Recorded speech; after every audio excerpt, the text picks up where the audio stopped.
Sejam bem-vindos a mais um episódio do Legis Talks.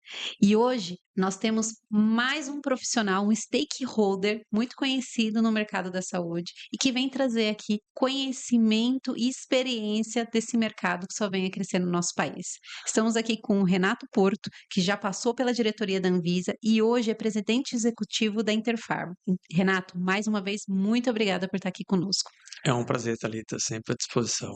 Queria saber com você, né, essa experiência toda que você tem na sua carreira, né, passou pela Anvisa, mas tem todo um know-how anterior que se foi construído. Eu queria que você contasse um pouquinho aí como você conseguiu, construir toda a sua trajetória profissional. Bom, essa trajetória profissional hoje, a gente olhando para trás, Thalita, acho que traz uma marca e uma memória muito importante, uma memória de que quem entra na saúde se apaixona. Então, acho que essa trajetória começa com eu sendo servidor da Anvisa, avaliando, vendo um funcionamento e uma dinâmica ali de um servidor que todos os dias conversa com outros colegas. Depois, uma parte que de fato a gente vai para um momento bem mais complexo, um momento de ser diretor, uma agência que ainda era nova, então imagine Sim. que a Anvisa foi criada em 99, a gente entra em 2005, fui ser diretor em 2013, então, e depois vim para a Abrafarma, então eu tive uma passagem na Abrafarma, que é a Associação das Redes de Farmácias e Drogarias, e hoje estou na Interfarma. Eu acho que esse caminho, eu procurei trazer uma jornada para conhecer todas as etapas desse processo. Então, na Anvisa você vê muito o que é qualidade, o que é segurança, que são processos de pré-mercado. Depois, no setor do retail, eu fui ver como é que isso é na vida real, como é que isso chega na farmácia, como é que se entrega um medicamento, como é que se dispensa um medicamento. E a Interpharma, de fato, é um ecossistema totalmente complexo, onde você tem eh, produtos que não vão às farmácias, produtos de especialidade, que trabalha muito fortemente na construção de dados, em pilares muito forte para que, de fato, essa inovação chegue, esse ciclo de inovação tenha muito valor. Então, é uma paixão, Isso é bom. e hoje eu tô muito feliz no que faço e acho que é gratificante. Não, e dá para ver só de você, né, eu até falo quando eu faço com mentorias para as startups, né, a gente quando os primeiros segundos é que você sente a paixão pelo aquele negócio. Você até aqui falou em alguns segundos de como a sua paixão pela área da saúde te trouxe, né, até onde você está hoje, né, e que você está trazendo mais oportunidade na área agora dentro da Interpharma, conectando ainda mais esse mercado. Ainda falando da questão agora da inovação, o que que você acredita que no nosso país a inovação no mercado, né, dentro da que você já teve aí na sua carreira construída até agora, que ainda falta para que as empresas possam alcançar e galgar as posições que as empresas farmacêuticas, né, aqui no Brasil, possam galgar essas posições fora em outros países e possibilidades? Bom, eu acho que o primeira reflexão que a gente tem que fazer é que a inovação ela precisa de um ciclo. Tá. A inovação, a gente observa isso, ela não nasce porque alguém simplesmente resolveu inovar e vai fazer algo completamente disruptivo. Existe um ecossistema, existe universidades, existem de fato diversas variáveis que são postas nesse processo. Então, o que eu acho que falta nesse momento, e obviamente falta em diferentes gradações, Thalita. Isso não dá para a gente dizer, ó, que falta mais para um determinado setor da própria indústria Sim. farmacêutica ou para outro. Não. O que falta de fato é esse ecossistema. É que a gente consiga interligar a universidade a um centro de desenvolvimento para a realidade, para tornar aquilo que a universidade está estudando um produto. Falta a gente ter garantias de segurança, segurança regulatória, segurança jurídica.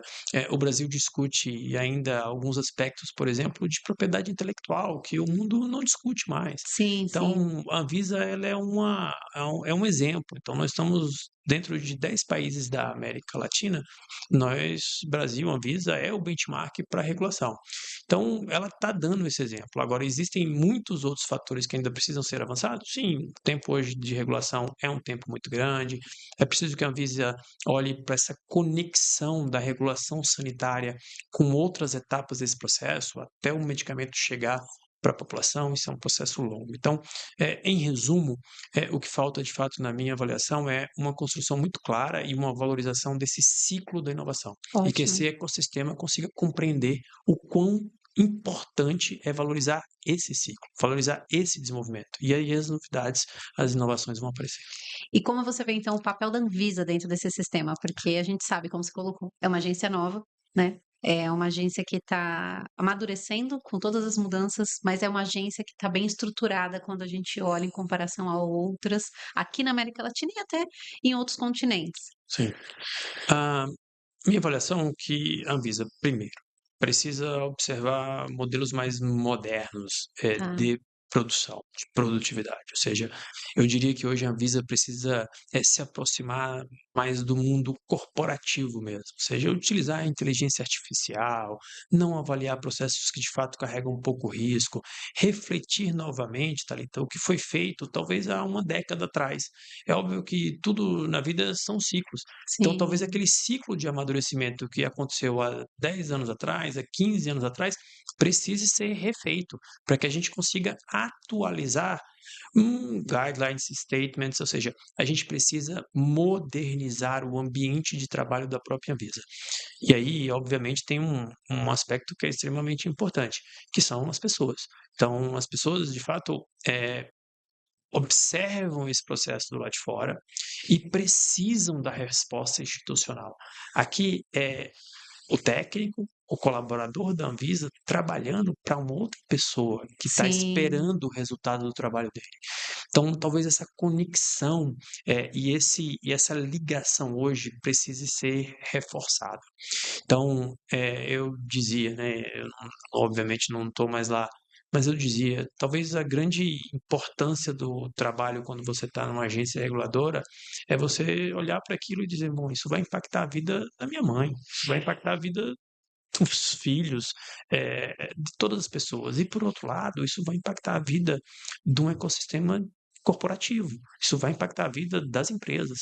Então, essa conjugação de um mundo econômico, mundo do desenvolvimento, mundo da inovação, com o mundo de fato de um resultado à sociedade, um resultado às pessoas, isso é a beleza desse processo. Então, acho que revalorizar, ampliar essa capacidade da Anvisa hoje, eu acho que é um aspecto que ela precisa se concentrar. Tudo vem de pessoas e vai para pessoas. Então, os processos eles são parte disso. sim, não, concordo plenamente, porque toda agência, né, ela precisa se posicionar de uma forma. A gente sabe que os técnicos da Anvisa, como são funcionários, né, concursados, eles passam, que você sabe melhor do que eu ainda sobre isso, eles têm uma responsabilidade sobre o seu CPF, né, como uma pessoa, não como uma pessoa jurídica. Então, dentro disso, passa por todo um processo de avaliação de risco, e aí é o que você colocou. A Anvisa precisa se posicionar nesse aspecto, mas ao mesmo tempo utilizar critérios a serem avaliados. Eu vou utilizar a inteligência artificial para riscos mais baixos, para possibilitar e dar acesso mais rápido àquele produto e possibilitar a questão de inovações. A gente vê outros casos ocorrendo, né, na questão de inovações no nosso país que acabam sendo travados. A empresa tem que aprovar em outro país para poder trazer para o nosso. E qual que é o sentido dentro desse critério? E aí eu queria saber, né, nessa questão, quais são as decisões difíceis que você teve que tomar, né, ou alguma decisão que você queira compartilhar aqui, que foi bem da sua conjuntura ali dentro da Anvisa e que trouxe benefícios também para o nosso país, porque decisões têm que ser tomadas ali de imediato, né, e é com avaliação bem criteriosa. Eu acho que as decisões, regulatórias, né, Thalita, são decisões que de fato mudam um comportamento de uma população, um comportamento social. Então, tirando algumas poucas decisões, são decisões muito unitárias, Sim, qualquer decisão no ambiente do tamanho da Anvisa, dos mercados que ela regula, eu tive a oportunidade de trabalhar em várias áreas, então regular diversos mercados, todas elas são muito complexas. Às vezes você imagina que uma regulação ela é uma regulação muito simples. Vou falar, a gente regulou em um determinado momento fitoterápicos, então você imagina que isso é muito simples e muitos processos precisaram ser mudados. E talvez hoje a gente olhe para trás e diga, bom, aquele caminho não foi talvez o melhor que a gente tenha tomado. Mas que bom que a regulação ela é dinâmica. Sim, Então, eu diria que toda decisão ali tem um conteúdo bastante complexo, que é de fato você ter um pouco de um cenário, fazer uma avaliação de um cenário. Por isso, tecnologias como avaliação de impacto regulatório, avaliação de resultados regulatórios, que você tenta trazer ao presente uma expectativa de como aquela norma vai ser recebida e a sociedade vai responder. Nem sempre isso dá certo. O que sim, não pode é uma agência negligenciar essas ferramentas e negligenciar que o tempo obriga a uma atualização desse processo, porque as inovações mudam as formas de serem feitas, sim. o mercado de fato é dinâmico, isso precisa ser feito. Então, é difícil a gente dizer uma decisão que é mais complexo ou é menos complexo. Eu acho que a complexidade dela está exatamente em você conseguir não ancorar uma decisão, para usar um termo muito técnico, ou seja, não, você não partir de um início e dizer assim, eu já sei qual vai ser o resultado final. Você não sabe. Use as ferramentas possíveis para isso. Então, foi um pouco na nossa época que esse processo de avaliação de impacto regulatório ganhou muita força. Foi quando a gente foi internacionalmente fazer a harmonização, por exemplo, com o ICH, que é muito forte no mundo Sim, farmacêutico, é talvez o maior harmonizador de regras do mundo. Isso partia de um caminho que é: nós precisamos ter algumas bases muito bem estabelecidas, para a partir dessas bases eu conseguir fazer cenários regulatórios que diminuam o risco regulatório ao mercado. Isso é muito importante. Aumentar ou diminuir o risco regulatório de um país é diretamente proporcional a saber a capacidade de um país de se desenvolver, de atrair tecnologia, de atrair inovação, de atrair novos players. Eu lembro que lá atrás o Brasil não era a primeira onda de registro, não. e hoje ele é.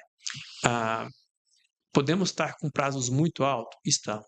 Há uma reflexão nesse momento acontecendo se esses prazos de fato estão muito grandes? Estão.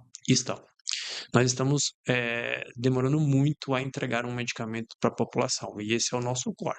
Não é fazer o processo na Anvisa, é fazer todo o processo para que esse medicamento chegue ao Sim. paciente. Então, isso a gente está levando muitos anos. Então, é preciso que a gente revisite esses processos, use novamente todas essas ferramentas, e aí a decisão, Thalita, vai ser complexa, mas ela vai ser calçada, vai ser fundamentada num ambiente estritamente técnico. E que bom que hoje, em 2026, nós temos essa ferramenta. Eu sou de uma época que não tinha muito isso. Sim, Se sim. fazia muito no empirismo.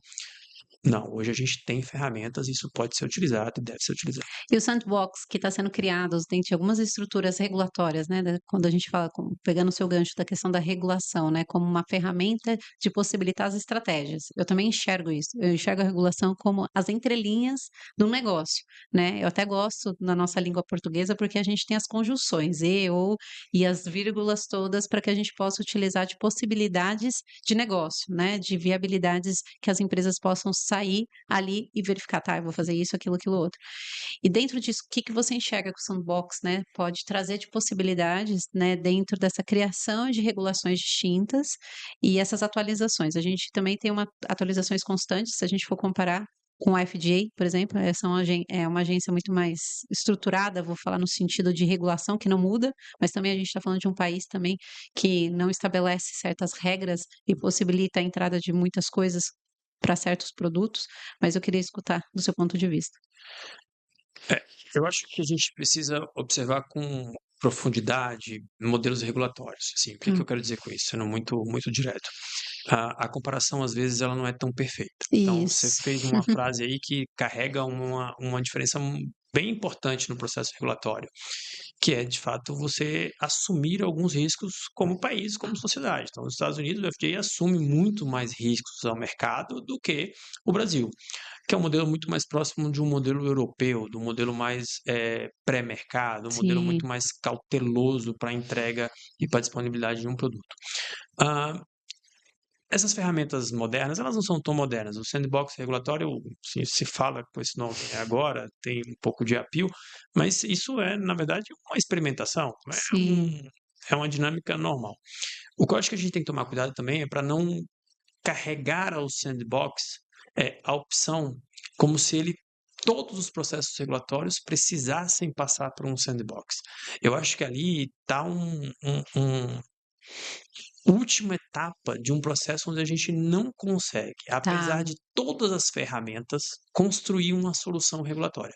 A regulação ela pode mudar, ela é dinâmica. Então, fazer um sandbox é um caso onde você, com todo o ferramental que nós temos, nós ainda temos muitos riscos para tomar uma decisão. Então, vamos fazer uma experimentação. Vamos levar uma norma à sociedade num projeto piloto, restrito, fazendo uma avaliação de cada etapa desse movimento e daqui a 1 ano, daqui a 2 anos, a gente vai dizer: bom, agora a gente tem a capacidade de realmente publicar uma regra para todos. Então, existem muitas outras ferramentas que podem ser utilizadas, mas eu continuo aqui batendo numa tecla, tá? E acho que é um pouco da escola de onde a gente vem.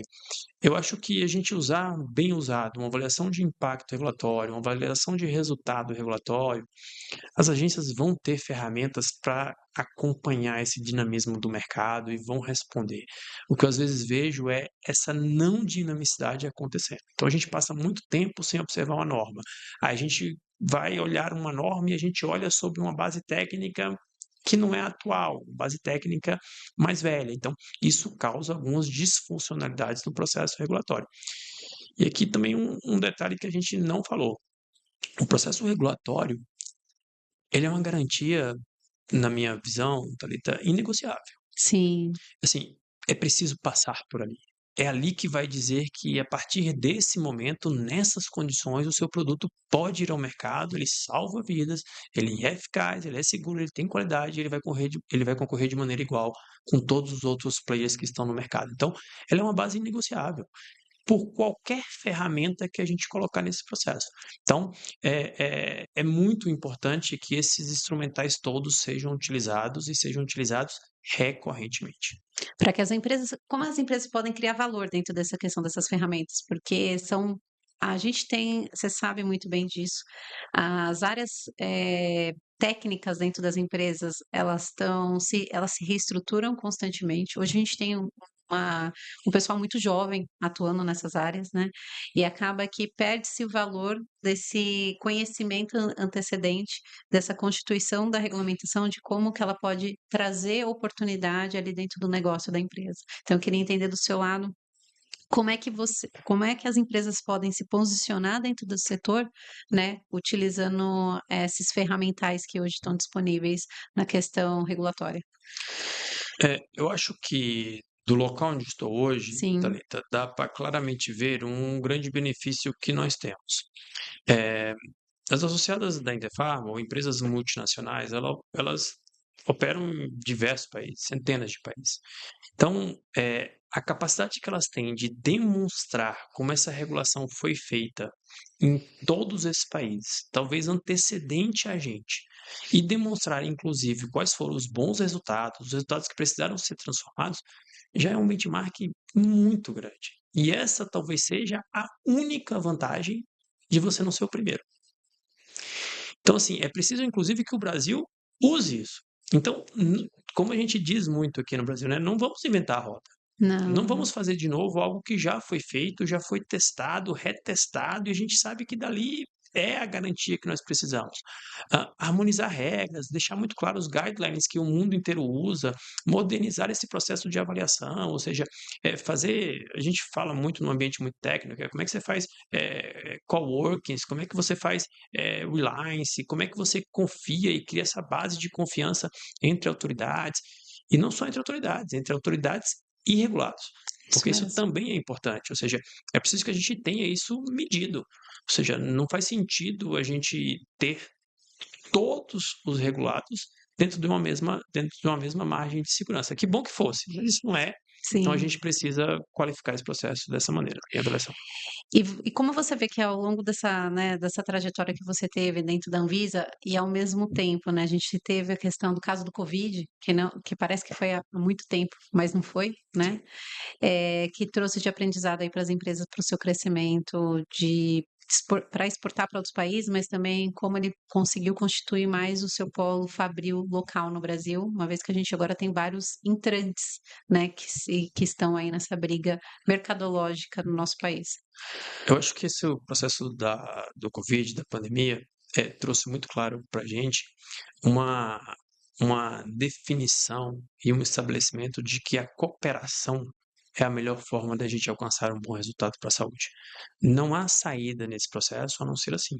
Não se desenvolve medicamento sem cooperação em várias universidades. Então, esse processo do Covid, ele mostrou que é possível chegar a uma tecnologia tão complexa quanto a vacina. As pessoas viram, as pessoas acham que vacina é a coisa simples, porque você Sim, não toma doente, né? Então você toma quando você está saudável, mas é um processo extremamente complexo, sim. dos mais complexos que se tem no mundo farmacêutico. Então, foi feito em 326 dias. Se criou novas tecnologias para se levar uma tecnologia para as pessoas. Se criou formas de se dar escala a esse produto de ordem global no prazo de 1 ano. Quando a gente, em média, 8 anos para fazer uma vacina. Então, nós estamos falando de um momento onde tudo foi mostrado. Isso também é importante. Quando a sociedade olha e compreende isso, e sabe da importância de uma agência reguladora, e sabe da importância de passar na avaliação de uma agência reguladora. Todos nós vimos, ou seja, dia a dia o processo de avaliação da Anvisa, para se dizer no final, esse produto pode ser utilizado. Isso é talvez o que a pandemia deixou de maior legado. É o ciclo da inovação sendo mostrado online para todo o mundo. Se mostrou como se leva um produto, cadeia de distribuição. E aí tem outro ponto que a sua pergunta me lembra, que é vamos utilizar as nossas melhores capacidades. Não dá para todo mundo fazer tudo ao mesmo tempo, isso não é econômico. No mundo onde hoje a gente precisa racionalizar recursos para levar produtos mais rápido, mais eficientes. Sim. Então, usar as capacidades de cada país, de cada ecossistema é importante numa união de força. Então, como que a gente usa, por exemplo, Thalita, e hoje isso é visível no Brasil, como que você usa a pesquisa clínica? O Brasil tem uma capacidade gigantesca de fazer pesquisa clínica, um Então. processo extremamente regulado, Uhum. o Brasil não ocupa uma boa posição. Então, como não usar essa capacidade do Brasil para entregar medicamento mais rápido para a população? Não é só o processo regulatório, não é só o dia que inova até o dia que um produto vai a um hospital. Não, tem antes, esse tempo antes é longo, 12 Sim, anos, 10 anos para se chegar a uma molécula economicamente viável, comercialmente viável.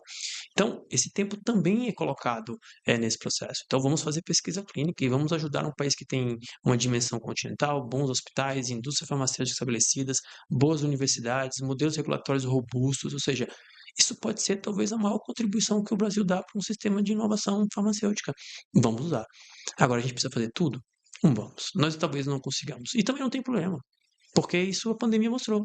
Não foi feito tudo em um lugar. E a não, gente viu isso claramente, que cada pedaço desse quebra-cabeça foi juntado para a gente chegar a uma vacina. Então, ali ninguém se perguntava qual que é o custo disso.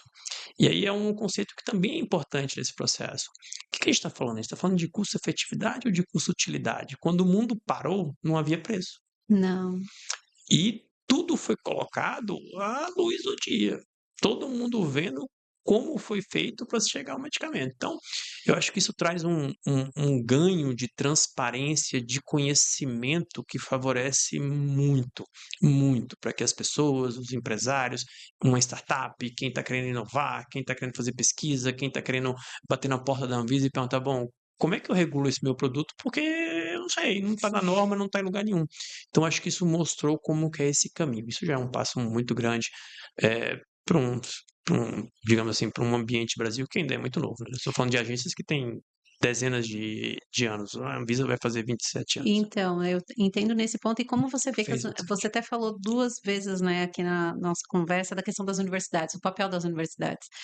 Teve uma vez que eu fui num evento no Itamaraty, com alguns diplomatas, e estava essa discussão da pesquisa, né, como a gente demorava para fazer pesquisa, como as universidades estavam ali publicando papers, porque tem a questão toda de processo dentro das universidades que os pesquisadores precisam, eu sou pesquisadora também, sei disso, precisa publicar paper para trazer valor dentro do seu currículo acadêmico e tudo mais.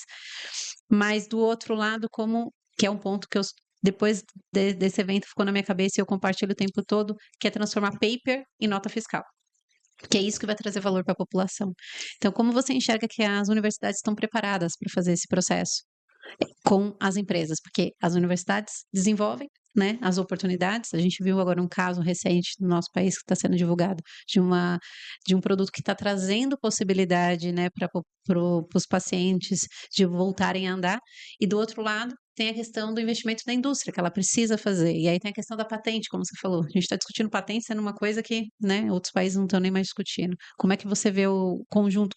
Porque eu vejo ainda uma ponte ainda não constituída entre universidade e empresa, no tempo de mercado, principalmente.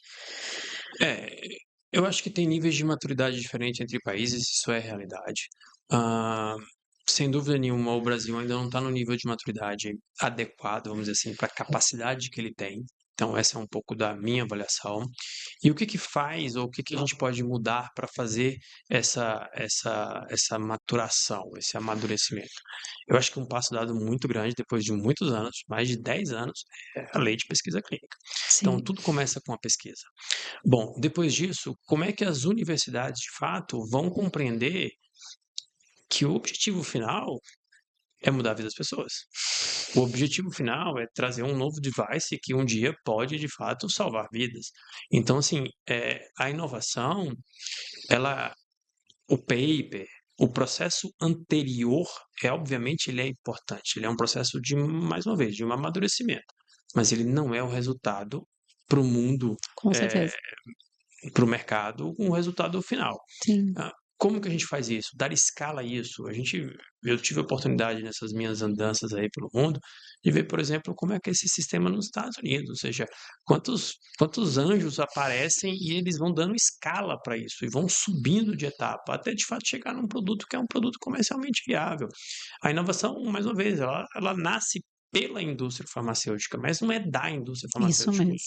A doença, ela existe. A ciência descobre um diagnóstico, descobre uma doença. A partir daquilo, bom, milhares de cientistas começam a pesquisar uma solução para isso, até o momento que se desenvolve. Então, por isso que a gente fala que é P&D, é pesquisa e desenvolvimento, não é só pesquisa.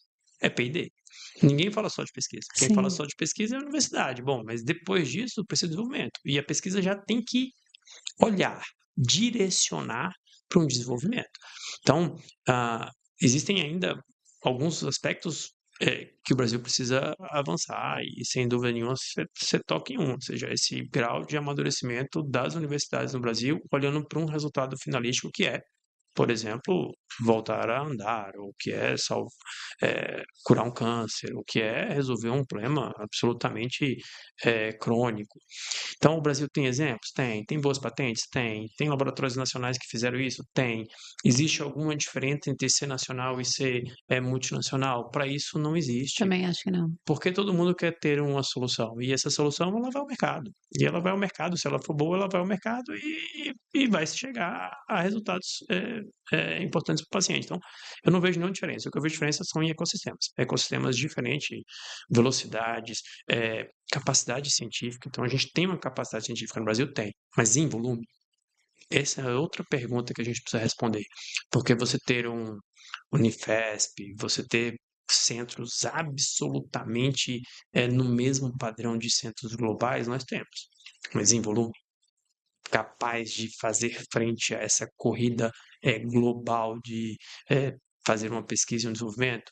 O mercado hoje de pesquisa e desenvolvimento, Thalita, gira na ordem de 250 bilhões de dólares por ano.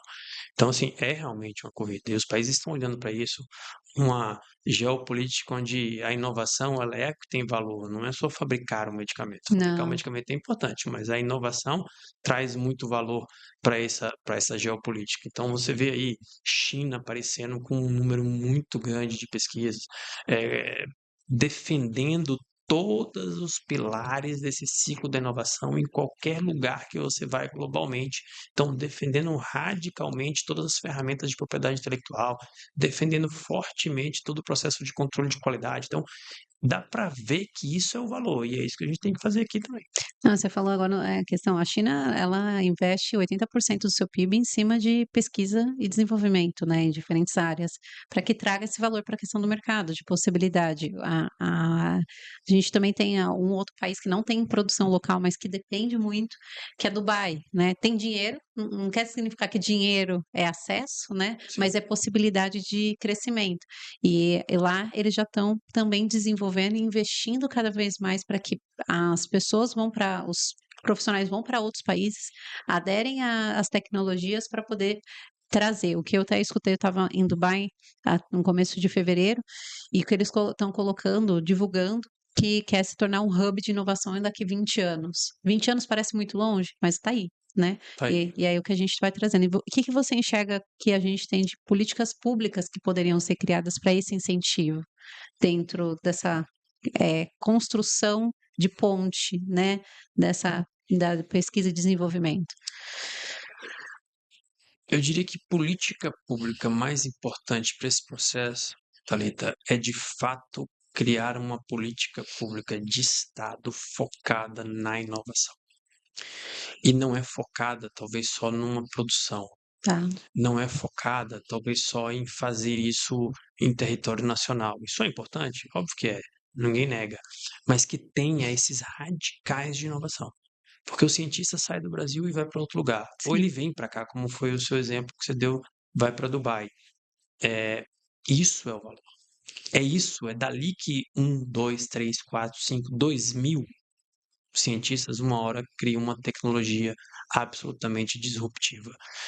Pode ser no mundo farmacêutico, pode ser no mundo de uma tecnologia dessas de trânsito que a gente usa toda hora, Waze, Google Maps, inteligência sim, artificial, que às vezes, quando você vai ver que essas tecnologias foram criadas em países que talvez tenham muito pouca produção, mas tem um valor gigantesco para esse país. Então, ter uma política como uma política de Estado, de inovação de longo prazo, não pensar em curto prazo, utilizar essas capacidades que nós já temos naturalmente, como foi a de pesquisa clínica, para a gente não repetir, como pode ser, por exemplo, uma um setor que o Brasil é muito forte, um processo de vacina, onde a gente tem uma estrutura muito bem desenhada. Então, fazer desse ciclo ou dessa ambição de se tornar um hub de inovação, que isso seja feito não pensando a curto prazo, pensando a médio e longo prazo, e que seja feito, talvez até, Thalita, e eu digo isso às vezes em alguns lugares, talvez até não pensando em ser concorrente. Faça diferente. A inovação, talvez, para fazer diferente, seja a melhor, é a que tem mais sim, valor. sim. E a gente precisa olhar para isso. Como é que eu crio esse ecossistema para pensar diferente? Às vezes eu tô no nosso dia a dia aí, no meu dia a dia aqui no Brasil, eu vejo assim, né, a gente vai vendo a vida, "Não, mas espera aí, tá fazendo um pouco mais do que já é, tá tentando concorrer com do lado, não vai ficar nenhum nem outro". Eu não tô falando do mundo farmacêutico, eu tô falando de coisas muito muito normais. Então, do nosso dia a dia mesmo ali, que você está correndo e você está vendo talvez um empresário, mas não faz sentido isso. Então, pensa diferente. Tem que pensar fora da curva. A inovação é isso. E que a gente, obviamente, não nega qualquer outro tipo de inovação, incrementais, inovações de sistemas de acesso, como para o próprio genérico. O genérico é uma inovação. Se a gente pensar que Sim, um como dia se alguém for criou um genérico, criou uma inovação, medicamentos genéricos. Então, mas isso não pode ser o para sempre, porque se isso for para sempre, a gente não tem inovação. E a gente não vai ter depois o genérico. A gente não vai ter o que de fato vai mudar. E a gente vai começar a pagar um custo muito alto de não conseguir solucionar os problemas do dia a dia de uma maneira mais econômica, mais eficiente, mais definitiva, quando a gente traz cura. Então, eu acho que pensar em políticas públicas realmente que estruture esse processo desse ciclo da inovação, eu acho que é fundamental. Pensando mais uma vez, inovação, como a gente isso disse, já não é uma coisa a curto prazo. A gente fala em 20 anos, a gente fala em sim. 10 anos. Então, pensar nisso, eu acho que é o passo crucial para a gente mudar. Acho que o Brasil tem muitas características boas e a gente precisa saber usá-las. E em relação à questão, até pegando esse ponto seu da questão dos laboratórios públicos, né, a gente tem também um potencial grande em laboratórios públicos aqui no Brasil, mas os laboratórios públicos não utilizam muito a questão da inovação, acabam tendo essa questão da transferência de tecnologia. Eu estive até em um deles essa semana, então eu vi que tem um potencial de produção, mas como conectar com o que a gente pode trazer de mais valor agregado, né? Tirando que tem questão de doenças raras, eu vi que agora a UFRJ também está, né, criando seu polo ali de desenvolvimento para conectar mais com as empresas, e é o que você falou, isso não é empresa multinacional ou nacional, todas têm a capacidade para poder fazer isso. Pensando nas empresas públicas, o que que elas podem trazer de valor dentro desse agregador de conceito? Eu acho que elas podem utilizar, por exemplo, toda a experiência que as outras indústrias já têm. Então, Sim, assim, você tem empresas públicas de muita vanguarda? Tem, a gente pode falar aí, Butantan, Fiocruz, para falar no nosso ambiente aqui. sim, Mas todas elas aproveitaram em algum momento um caminho que já foi percorrido por outras. sim, Já foi percorrido. Por isso que a gente fala em parceria de desenvolvimento, em tech transfers, ou seja, em métodos que foram desenvolvidos e que a gente pode agregar talvez a um outro tipo de tecnologia, a uma outra plataforma, e que isso faz com que o produto seja mais eficiente, tenha uma estabilidade melhor, seja lá qual for a característica. Então, juntar de fato esses processos que já foram desenvolvidos, para que isso seja mais rápido, eu acho que é o momento que a gente está vivendo. E em algum momento a gente vai chegar no lugar onde a gente vai pensar só em inovação radical, que a gente vai pensar em algo realmente 100% do zero, 100% disruptivo. Precisa disso agora? Nesse volume todo?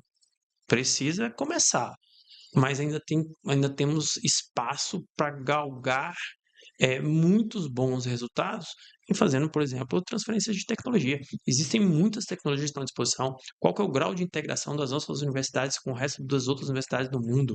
Quantas patentes nós temos em cooperação com outras patentes com outros países do mundo? Ou seja, isso tudo são dados que a gente olha e que a gente começa a ver, a medir na vida real. Ou seja, quantas patentes são em conjunto universidades brasileiras com outras universidades. Isso é um dado importantíssimo de ser visto. E aí você vai ver de fato como que está o ambiente de desenvolvimento.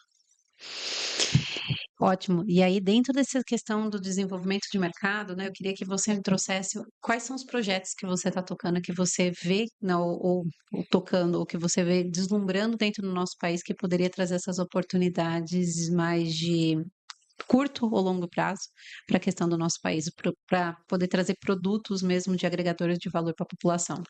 É, sim. Pesquisa clínica é sem dúvida, a gente já falou muito. Eu acho que a gente trazer novas tecnologias para incorporação de medicamento num ambiente onde a gente tem um sistema único de saúde, uma população muito grande, é importante. Então, o Brasil precisa sair um pouco dessa ideia de custo-efetividade para custo-utilidade, começar a entender que o medicamento cura. E talvez essa cura seja um padrão de desenvolvimento de um país, seja de fato a gente colocar mais recursos no PIB, pessoas menos fora do ambiente de trabalho, Ótimo. mais produtivas. Se a gente vê e a gente fez recentemente estudos para mostrar exatamente esse custo do Brasil por não tratar adequadamente uma série de doenças. Então, esse é um outro ponto. E um ponto final desses, digamos, de três pilares que eu acho que faz sentido, tanto no ambiente que eu estou, o Interpharma, quanto pessoalmente, é a gente ter, de fato, bases técnicas muito sólidas, as quais independentemente do etapa desse processo, todo mundo comunga das mesmas bases. Isso facilita um processo de cooperação, isso facilita um processo de ajuda, isso facilita um processo onde eu evito discussões que não levam de fato a uma solução ao paciente. Então, a integridade das informações, a qualidade dos dados que nós colocamos à disposição, tanto de uma cadeia de saúde quanto da sociedade como um todo, ela é extremamente importante. É isso que vai fazer com que eu e você, uma etapa ou outra, tomemos decisão, estudemos, discutamos, mas com a mesma base. Isso nós não vamos discutir. É Sim, daqui que nós vamos partir para uma solução. Porque se a gente ficar muito tempo discutindo essas bases, ou não dialogando pelas mesmas bases, a gente perde esse tempo. E como projeto aí pessoal, eu tenho dois, né, também, que também é bem importante, obviamente. Um é um livro, obviamente, que deve vir aí nos próximos meses ou ótimo. talvez anos, porque eu também tenho um projeto paralelo a isso, que esse eu não posso abrir mão, que é um projeto de um filho que vai vir Sim, agora que é ótimo. Melhor nos decisão. próximos dias. Então, são os projetos que aí estão na minha frente e são os meus desafios para os próximos dias e meses. Excelente. Não, e o Renato participou do nosso livro aqui da Regulação ao Crescimento, com as estratégias para a internacionalização da indústria farmacêutica, e, né, ele fez o prefácio, está aqui compartilhando cada vez mais conosco as oportunidades desse mercado, o que que a gente pode trazer de oportunidades. E, Renato, queria agradecer mais uma vez por você estar aqui Imagina, é um conosco. prazer. Se você assistiu a gente até aqui, compartilhe esse vídeo, para que chegue mais pessoas, para que mais pessoas tenham acesso a conhecimento, estratégia e inovação de mercado na área da saúde. Mais uma vez, gratidão, né, e que a gente possa trazer mais oportunidade para o nosso mercado brasileiro. À disposição, sempre precisar, então é um prazer. Saúde é um amor. A gente muda a vida dos que a gente está muito próximo e talvez de todos que a gente possa alcançar. Com certeza, muito obrigada.